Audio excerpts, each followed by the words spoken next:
What happens when the voice that defined love and passion becomes a symbol of exploitation and abuse? R. Kelly was more than just a musician. He was the voice of R&B. But the same man who filled stadiums was also allegedly operating a predatory empire for decades. He was the king of R&B, the man behind the soundtrack of graduations, weddings, and slow dances. A voice that defined a generation. Until the truth caught up with him. For years, the music kept playing while the warnings piled up. Until the world finally pressed pause. Because in the end, every beat, every silence tells us something. Controversy is a mirror. Let's take a closer look.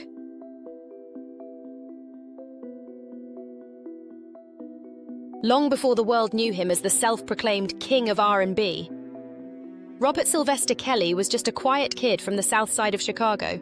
Raised in a single-parent household, life was already heavy. He struggled in school. He couldn't read or write well. And he stuttered a lot. But when he sang, the world listened. Music wasn't just a talent, it was a lifeline. He honed his gift in church choirs and subway platforms, collecting dollar bills and confidence in equal measure.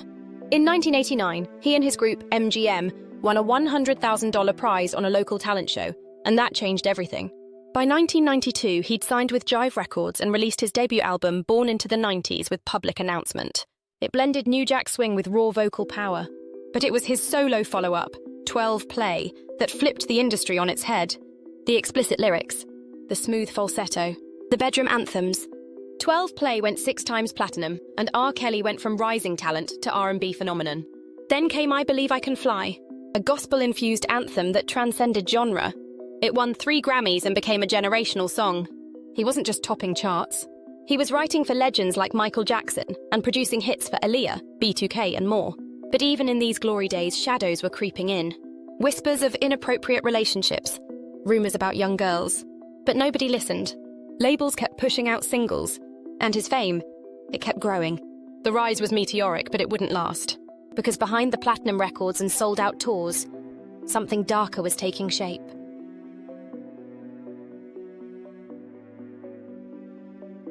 Throughout the late 90s and early 2000s, the spotlight on R. Kelly only burned brighter. He was everywhere, radio, MTV and award shows. But just beneath the glitz and Grammys, a different narrative was forming. One you wouldn't see in liner notes or Billboard charts. Inside studios, among dancers, managers, and even teenage fans, whispers echoed. Stories passed from one person to the next. Allegations that R. Kelly had a thing for young girls. That girls were pulled from malls, schools, and high schools, promised fame, flown across state lines, kept isolated. Behind closed doors, employees and insiders began noticing patterns. Parents weren't allowed on sets. Girls weren't allowed to speak unless spoken to. Tour managers saw hotel rooms booked under aliases. Security staff watched girls come in, but not always out. And yet no one came forward. Not publicly. Why? Because the machine was too big. Kelly was too powerful. He was making too many people too much money. In music circles, the phrase industry secret came up a lot. The whispers weren't new. They just weren't loud enough, yet. And maybe the most chilling part? The world kept dancing. Because the hits kept coming. And the truth? It stayed buried in the baseline.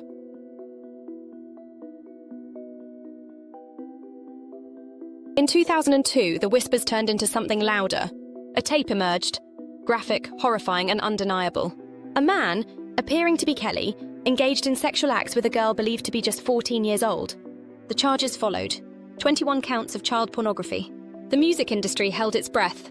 This could have been career-ending. But here's what actually happened. He released Chocolate Factory in 2003, one of his biggest albums ever. It debuted at #1, sold over 3 million copies. The trial? Delayed, again and again. It dragged on for 6 years. And when it finally went to court in 2008, he was acquitted. The victim didn't testify, neither did her family. The jury said they just couldn't be sure, even though the tape was played. What followed was essentially a cultural shrug. Late-night jokes, trapped in the closet memes. He became a punchline, not a pariah. For many fans, the music outshone the allegations. He kept touring, kept writing hits, for himself and for others. The system had spoken, and the message was clear. People just didn't want to believe it. The music was too good. But those in the background, they never forgot. They were still watching, still waiting.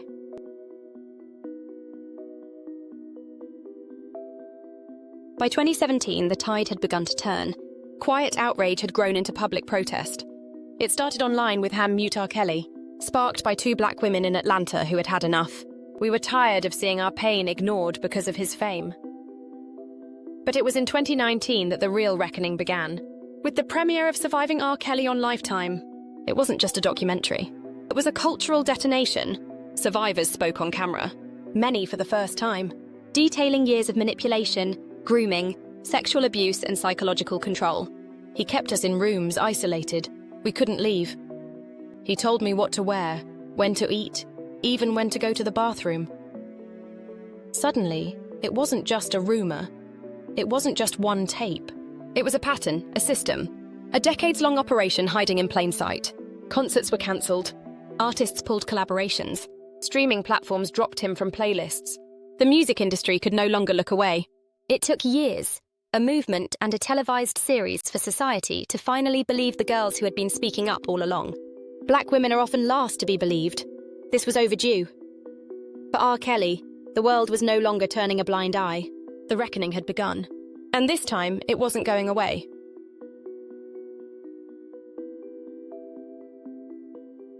Before the headlines, before the courtroom, there was Aaliyah. She was just 15. He was 27. A rising star and her mentor, groomed under the spotlight. In 1994, a marriage certificate surfaced, falsely listing Aaliyah's age as 18. The wedding was quickly annulled, and her family moved to distance her from him. But the damage had already been done. For years, the industry whispered but stayed silent.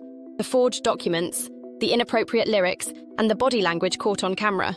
It was all there, but no one wanted to ask too many questions.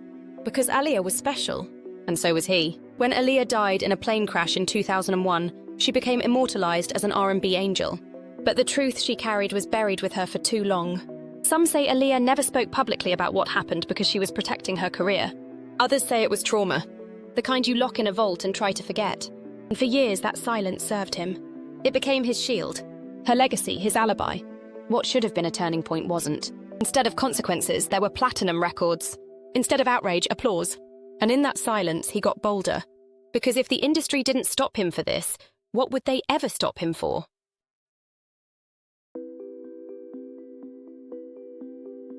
Then came Andrea, his backup dancer. Later, his wife. And eventually, his prisoner. Behind the gates of his Chicago mansion, Andrea says she lived a nightmare few could see. She wasn't just isolated, she was silenced. No phone, no friends. Not even access to her own children without his permission. Years later, she would describe crawling on her hands and knees, weeping, praying not to die in that house. And yet, on stage, he was performing love songs. The world heard devotion. She was living control. When she finally left, the industry barely blinked. Because abuse, when it happens behind closed doors, is easy to ignore. And once again, the music drowned out the screams.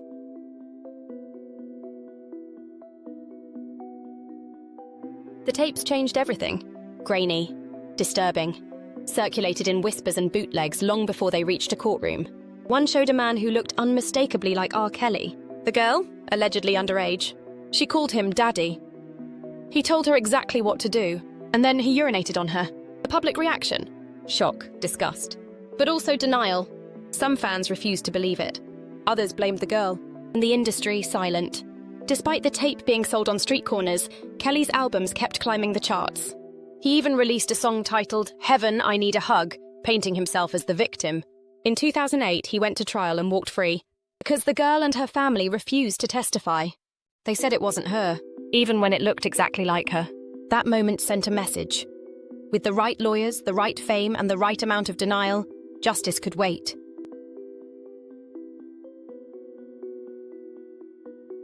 Azriel Clary and Joycelyn Savage. Two young women. Two families. One house of secrets. When the world first heard their names, they were the girls from the dock. Surviving R. Kelly painted them as brainwashed captives, but when cameras showed up at Kelly's apartment, they were anything but silent. In a now infamous interview with Gayle King, Azriel and Joycelyn sat side by side. Fierce, defensive, and eerily in sync. They claimed their parents were lying, that they were not victims, that R. Kelly was the only one telling them the truth. They were 21 and 23. Kelly loomed off camera, coughing for attention. For years, both women stayed by his side, missing birthdays, skipping holidays, vanishing from their families' lives. Their parents begged the press. Their families staged protests. And still, the girls defended him, until the cracks began to show. In 2020, after Kelly was arrested again, the girls were left alone and the story shifted. Asriel left, moved out, reunited with her family, and when she finally spoke, she confirmed what many had feared. She said there were rules: when to eat, when to sleep, who could talk. She described punishments, threats, isolation. It wasn't love, it was control. Joycelyn, meanwhile, stayed silent, at least for a while. But even she would later release conflicting statements, including a bombshell tell-all that was quickly walked back. What was the truth? In a world built on manipulation and fear, sometimes even the survivors need time to remember they survived.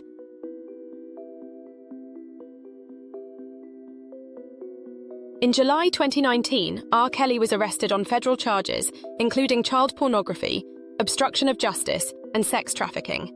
After decades of accusations, it was finally happening. Justice was catching up. The trial was graphic, emotional, and damning. Survivors testified to being locked in rooms, denied food, manipulated, and assaulted. Many were minors. In September 2021, a jury found him guilty of all charges in his New York trial. He was later sentenced to 30 years in prison. This is a powerful moment for survivors of abuse, especially Black girls whose pain is too often ignored. More convictions followed in Chicago in 2022. The image of R. Kelly, once an untouchable R&B king, had been shattered. But the question remains, what do we do with the art left behind? The music is still streamed, played at weddings, revered by fans. Can we ever truly separate the art from the artist? Or are we complicit in ignoring harm when we press play?